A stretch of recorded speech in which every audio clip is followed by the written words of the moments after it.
Welcome back. A day after President Trump imposed new tariffs on China, there's still no deal to avert a trade war. Experts say this could increase prices on electronics, toys, and even food. After the first round of tariffs were implemented last year, the average washing machine price went up about $100. With the new increase from 10 to 25%, nearly 6,000 everyday household products will become more expensive. One way to understand these tariffs is simply replace the word tariffs with taxes. If somebody told you your taxes were going up from 10% to 25%, you'd be very concerned. While some shoppers around the country are now pinching pennies, the president's supporters say that's just the cost of freedom living in America. A Kaneohe couple is trapped in a caregiving crisis. Darren and Janelle Araki are both physically disabled but can't qualify for federal or state assistance. And he is her caregiver. Jim Mendoza has the story. This photograph shows Darren Araki when he was physically able to care for his wheelchair-bound wife, Janelle. I've been helping my wife for 10 years.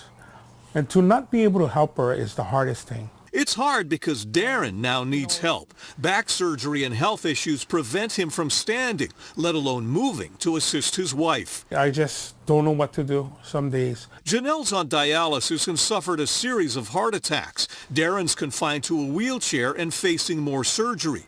They own a small business and earn too much to qualify for Medicaid. They checked into state assistance and struck out there too. What we understand is if we're disabled, deemed disabled, we cannot get onto Quest. Caregiver advocates say the Araki situation is unfortunate and unusual. Particularly here in Hawaii, we depend so much on our extended families, on our loved ones to be able to provide that care.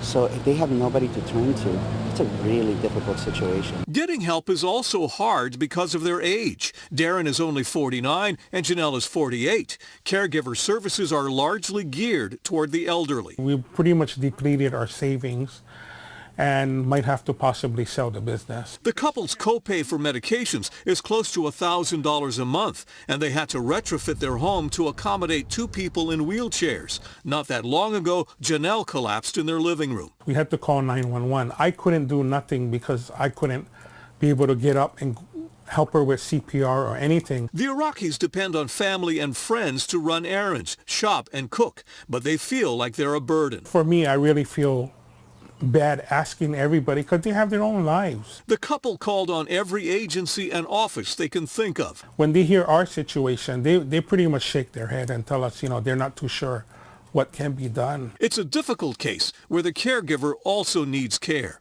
Jim Mendoza, Hawaii News Now.